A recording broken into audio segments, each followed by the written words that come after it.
The night of November 29, 1981, the waters off California's Catalina Island were calm, dark, and indifferent. Out there, drifting against the blackness of the Pacific, was a yacht named Splendor. Its name promised luxury, joy, and safety. Instead, that vessel would become a floating tomb of secrets, a crime scene without a verdict, a stage where whispers would echo louder than facts.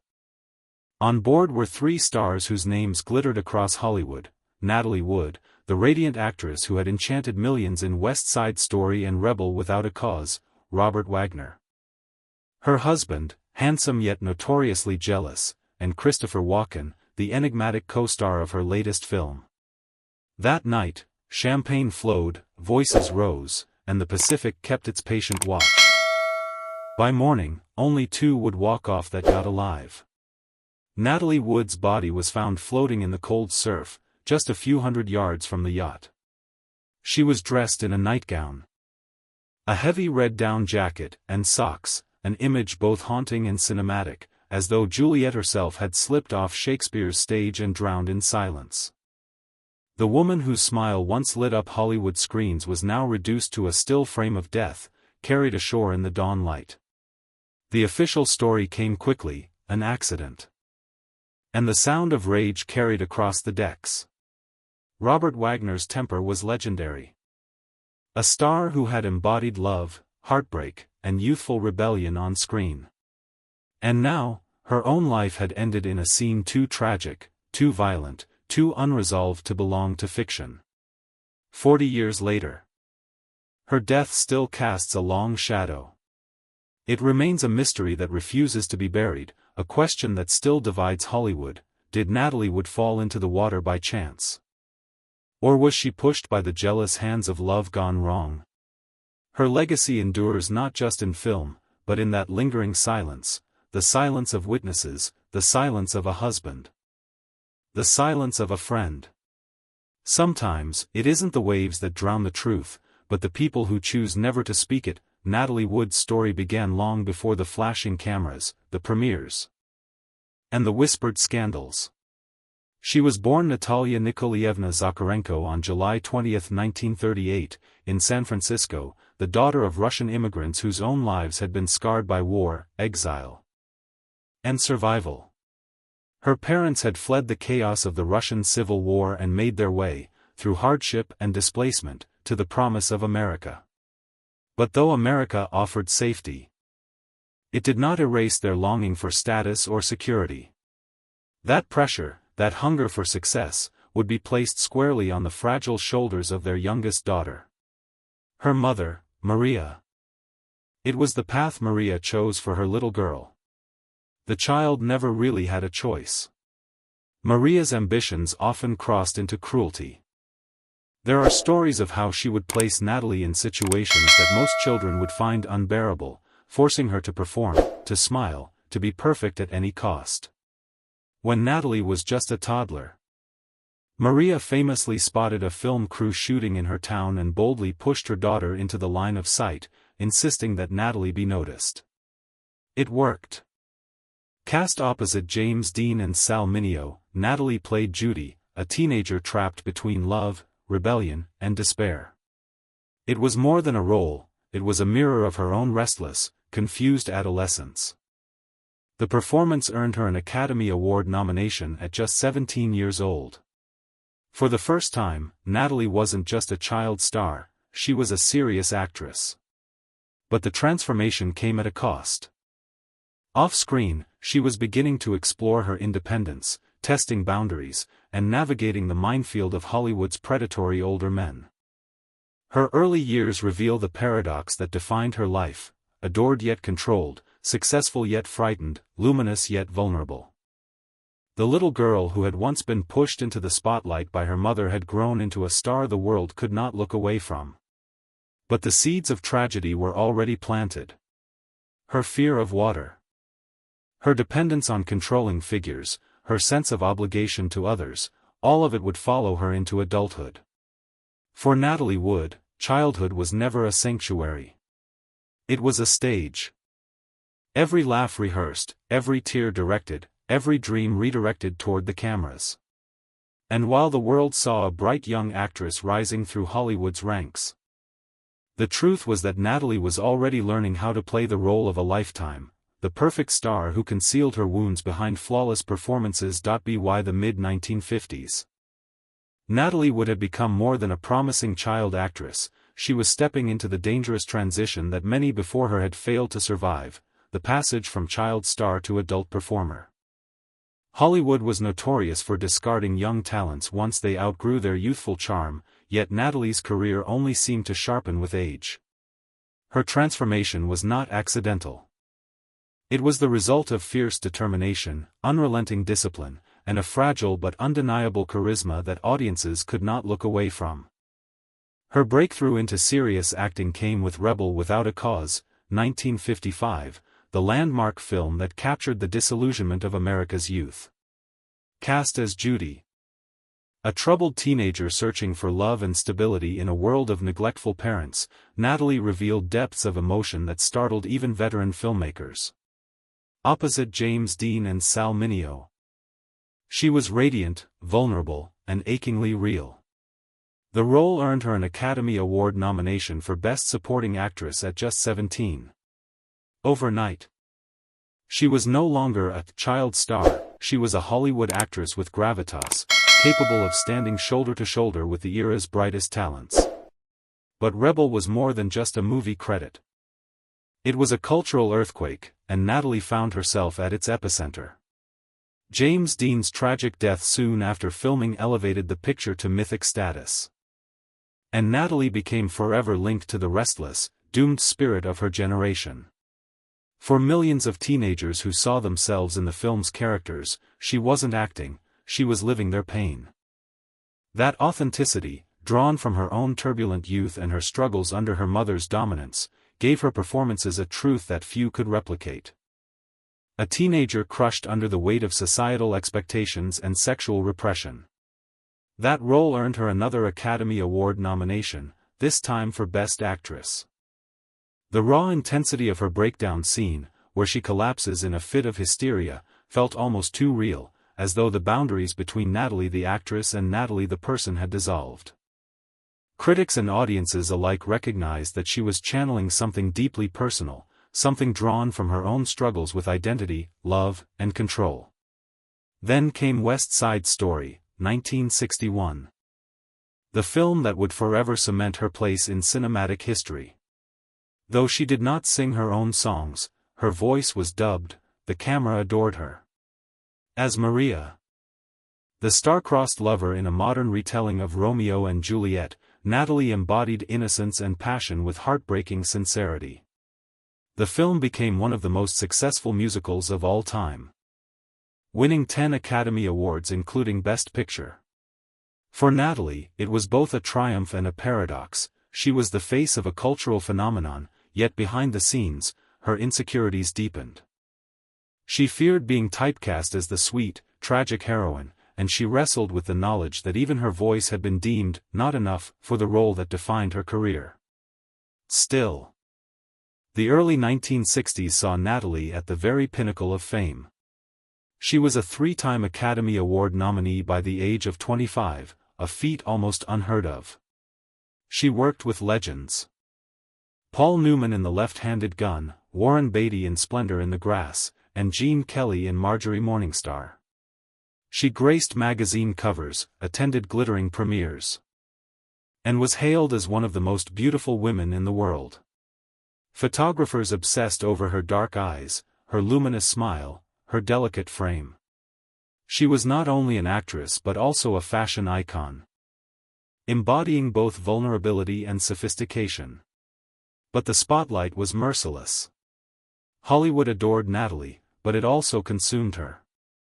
Directors often cast her in roles that mirrored her real-life fragility, women on the edge, torn between love and despair. Audiences could not separate Natalie from the characters she played. And in some sense, neither could she. Each role seemed to bleed into her own life, leaving her drained and questioning where the performance ended and where the real Natalie began. Beyond her professional triumphs, Natalie's personal life began to feed the Hollywood rumor mills. Her relationship with Robert Wagner, whom she first married in 1957, was the stuff of tabloid obsession. He was the handsome, older actor, an ideal Hollywood match for the rising starlet. Together they graced red carpets, smiling like the perfect golden couple. Yet beneath the surface, cracks had already begun to form. Wagner's jealousy and Natalie's longing for independence would eventually unravel their marriage. Though they would find each other again years later in a story as complicated as any film script.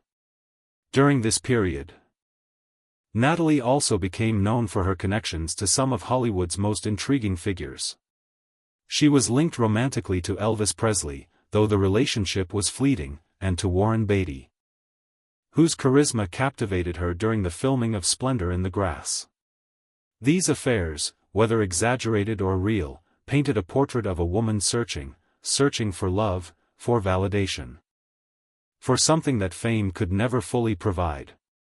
Natalie's star power was undeniable, but she was also beginning to feel the weight of expectation. Hollywood had placed her in a gilded cage. Adored, admired, but trapped in roles that demanded she relive heartbreak again and again. She was praised for her intensity, but that intensity came at a price. Friends later described her as someone who carried the sadness of her characters long after the cameras stopped rolling. It was as if each performance chipped away at her own soul, leaving her more fragile, more haunted. By the mid-1960s, Natalie had achieved what most actors only dream of: fame, acclaim, and fortune. Yet behind the glamour, she was already wrestling with questions that fame could not answer. Was she truly valued for her talent, or merely for her beauty? Could she ever escape the shadow of the tragic characters she portrayed? And, most pressing of all, could she ever escape the control of others, her mother, her studio bosses? Even if it meant stepping away from obvious hits. At home, however, Natalie's private life was far less triumphant. Her marriage to Robert Wagner, once the epitome of Hollywood romance, was crumbling under the weight of jealousy, insecurities, and unspoken resentments. They had married in 1957 when Natalie was only 19. Swept up in the fairy tale narrative of the ingenue and the leading man. To the public, they were golden. To Natalie, the reality was harsher. Wagner's possessiveness suffocated her. His career lagging behind hers fueled bitterness, and their arguments grew more volatile. In 1962, after 5 years of marriage, Natalie shocked Hollywood by filing for divorce. The split devastated her emotionally, but it also marked a turning point. For the first time in her adult life, she was free to explore who she was without the weight of a partner's shadow. She indulged in high-profile romances, including a rumored fling with Frank Sinatra and a passionate but tumultuous relationship with Warren Beatty. Each relationship, however, seemed to unravel under the strain of Natalie's inner contradictions, her yearning for love and stability, paired with her fear of losing herself to someone else's control. She oscillated between craving independence and desperately needing companionship, a pattern that mirrored her on-screen portrayals of women torn apart by conflicting desires. By the late 1960s, Natalie faced another challenge: Hollywood itself was changing. The old studio system was collapsing, and a new wave of gritty, experimental cinema was emerging. For actresses who had built careers on glamour and traditional star power, the transition was perilous. Younger talents were rising: Jane Fonda, Faye Dunaway, and Barbra Streisand were capturing the zeitgeist. Natalie, though still beloved, found herself at a crossroads. She could no longer rely solely on her image. She had to adapt to a world that now valued rawness over polish, counterculture over classic elegance.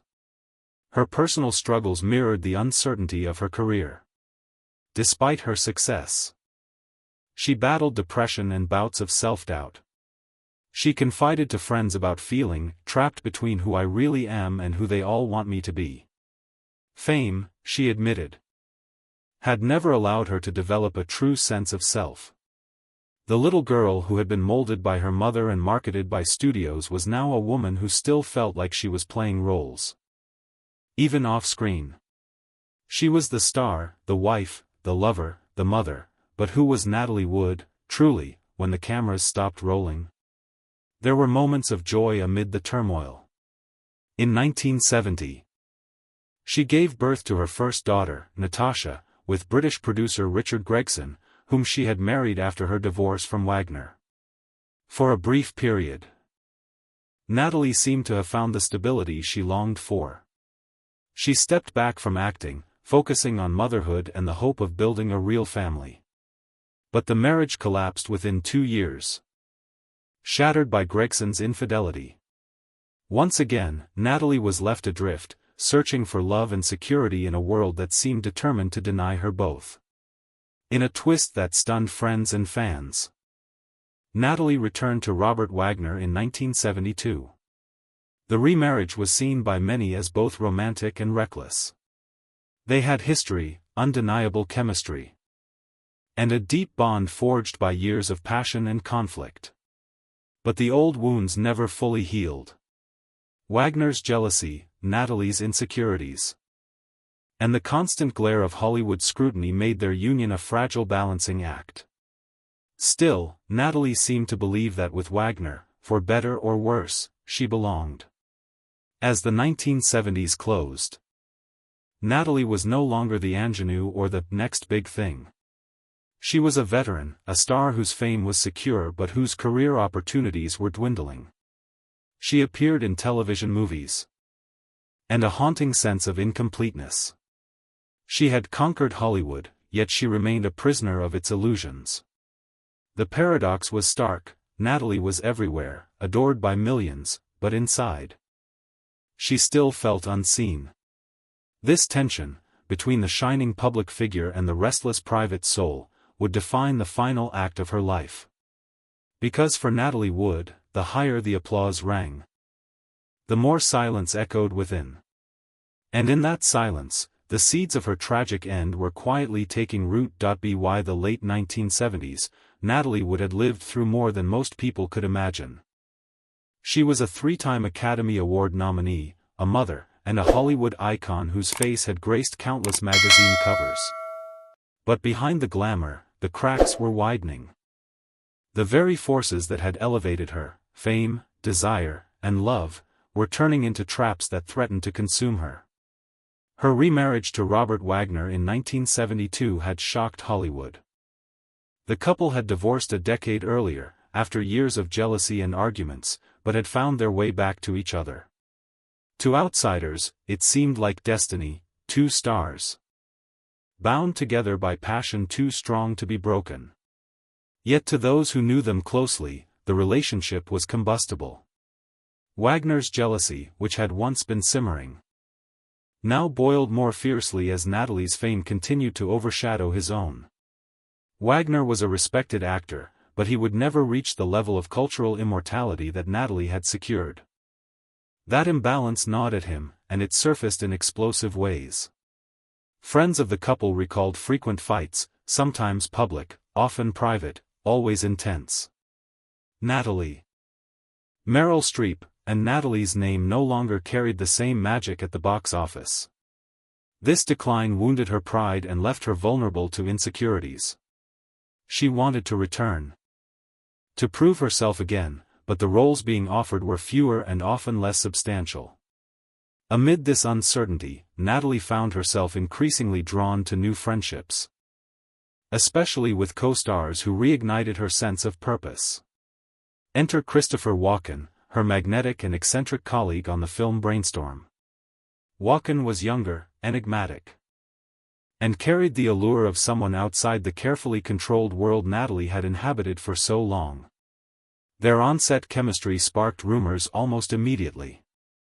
The press speculated about a possible affair, and Wagner's suspicions grew darker with every whisper. Whether Natalie and Walken's relationship was romantic or simply a deep intellectual bond, it became a powder keg in her already fragile marriage. The triangle between Natalie, Wagner, and Walken became Hollywood's whispered obsession. Walken represented everything Wagner feared: youth, mystery, and an escape from the constraints of a long, complicated marriage. For Natalie, he may have symbolized possibility, a chance to connect with someone who saw her not as a possession, but as a person. But this delicate balance of attraction and suspicion would prove fatal when the three boarded Wagner's yacht, the Splendour, in November 1981. Even before that fateful night. Or perhaps she simply didn't want the world to see her fear. On the yacht, tensions ran high. Accounts from the boat's captain, Dennis Davern, later revealed a night of heavy drinking, arguments. Attempted to secure the boat herself? Why had there been such a delay in reporting her missing? And why did Wagner's account differ from the observations of the crew? Something didn't fit. Her funeral, held just days later, was a spectacle of grief and confusion. Stars from across Hollywood, Elizabeth Taylor, Frank Sinatra, Laurence Olivier, attended. Their faces etched with disbelief. Natalie was laid to rest in a champagne-colored gown, a star even in death. Yet beneath the rituals of mourning, suspicion lingered. Whispers moved through the crowd. What really happened that night on the Splendour? For decades, those whispers refused to fade. Wagner remarried, continued working, and maintained his innocence. But the shadow of that night followed him. Walken buried himself in work, his silence only fueling speculation. Dennis Davern, the yacht's captain, initially supported Wagner's account but later changed his story. In interviews and eventually in a tell-all book, Davern claimed Wagner had been furious with Walken, that a fight erupted, and that Natalie's disappearance was followed by hours of delay before Wagner allowed a search to begin. To many, Davern's revised testimony was the missing piece. Though skeptics questioned his motives. In 2011, 30 years after her death, the Los Angeles County Sheriff's Department reopened the case. And forensic analysis of the bruises on her body. The case was suddenly alive again, breathing fire into old suspicions. Wagner, now in his 80s, was officially named a person of interest. Though never charged, the implication was clear: the authorities believed he knew more than he had ever admitted. Wagner denied wrongdoing, insisting he loved Natalie and that her death was a tragedy beyond his control. But public opinion had shifted. For many, Wagner's carefully managed silence over the years had become indistinguishable from guilt. Walken, by contrast, finally offered a fragment of clarity, though it was more smoke than light. In a rare interview, he acknowledged that there had been an argument between Wagner and Natalie the night she died, but he maintained he had no involvement and did not know what happened afterward. His words, instead of bringing closure, only deepened the mystery. As the years passed, Natalie's death transformed into something larger than a tragedy. It became a cultural obsession. A true crime saga that refused to be solved. Documentaries dissected the case, podcasts speculated endlessly, journalists retraced the events of that night with forensic detail. Each retelling brought the same questions back into focus: why the bruises? Why the delay? Why the silence? For Natalie's daughters, Natasha Gregson Wagner and Courtney Wagner, the tragedy was deeply personal. They lost a mother in the most public, humiliating way possible. Natasha, especially, has spoken openly about the difficulty of growing up with unanswered questions. In recent years, she has defended Wagner, insisting he loved Natalie and could not have harmed her. Others in Natalie's circle disagree, their doubts sharpened by time and hindsight. The haunting prophecy from her childhood, that she would one day die in dark water, seemed almost supernatural in its fulfillment. Friends could not shake the irony. The little girl who had clung to her mother, terrified of drowning, had ultimately been claimed by the very fear that stalked her life. The ocean that carried her body away became a symbol of the secrets that Hollywood buries and the truths it refuses to face. In a sense, Natalie's death mirrored her career. She had always been cast as the tragic heroine, the young woman crushed by love in Splendor in the Grass, the doomed Maria in West Side Story, the conflicted Judy in Rebel Without a Cause. Her performances were drenched in longing, fragility, and sadness. In death, she became her own final role, the eternal enigma, the woman whose story could never be fully told. Even today, more than 4 decades later, the case remains unresolved. Officially, it is still listed as undetermined. No charges have ever been filed, no verdict reached. Natalie Wood's death remains an open question, a wound that refuses to heal. But in that uncertainty lies the true legacy of her tragedy. Natalie's death is not just a mystery, it is a mirror. Reflecting the darker truths of Hollywood, the silencing of women, the power of men to control the narrative, the way glamour can conceal violence. It asks us to confront uncomfortable questions about love, jealousy, and the price of silence. When we look back at Natalie Wood, we see more than a star. We see a woman who lived under the weight of others' expectations, her mother's ambitions, her husband's jealousies, her fans' adoration. And in her death, we see the consequences of those forces colliding. Whether she slipped, fell, or was pushed, Natalie would remain suspended in the space between truth and myth, a story without an ending. A question without an answer. Natalie Wood's death may forever remain unsolved, but her life, and what it represented, continues to cast a long shadow over Hollywood. She was more than a star. When entwined with jealousy and control, can become deadly. For Natalie's daughters, Natasha and Courtney, her legacy is intensely personal. Natasha Gregson Wagner has spoken candidly about the burden of growing up in her mother's shadow, haunted by both her brilliance and her tragedy. In 2020, Natasha released a documentary, Natalie Wood. What Remains Behind, offering a daughter's perspective on her mother's life. The film sought to reclaim Natalie's story from the tabloids and refocus it on her artistry, her kindness, and her humanity. For Natasha, Natalie was not just the tragic star or the victim on a yacht, she was the loving mother who read bedtime stories, baked cakes. Remains undetermined. Robert Wagner, now in his 90s, has lived under the shadow of suspicion for over 40 years. Some believe he is guilty of something, if not murder. While her death reminds us of her vulnerability. Together, they form a portrait that is both inspiring and unsettling. What endures is not only the tragedy but also the fascination. Natalie Wood belongs to the same pantheon as Marilyn Monroe and James Dean, icons whose early deaths froze them in time, forever young, forever beautiful, forever incomplete. Unlike Monroe and Dean. However, Natalie's death came not in the blaze of youth but at the height of maturity. She was a mother, a wife, a woman trying to navigate middle age in an industry that worshipped youth. That distinction makes her story even more haunting. Her legacy also continues in the cultural imagination. Writers, filmmakers, and true crime enthusiasts revisit her case again and again, searching for answers that may never come. Documentaries dissect the timeline of that fateful night. Podcasts analyze every witness statement. Books rehash the evidence, some sympathetic to Wagner, others damning. Each retelling keeps Natalie alive, not just as an actress but as an unsolved mystery, a ghost haunting Hollywood's gilded halls. Yet perhaps the greatest testament to her legacy is the way she continues to make audiences feel.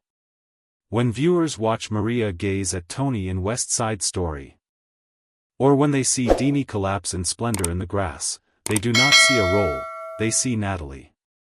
That ability to transcend performance, to blur the line between actor and character, is why she endures.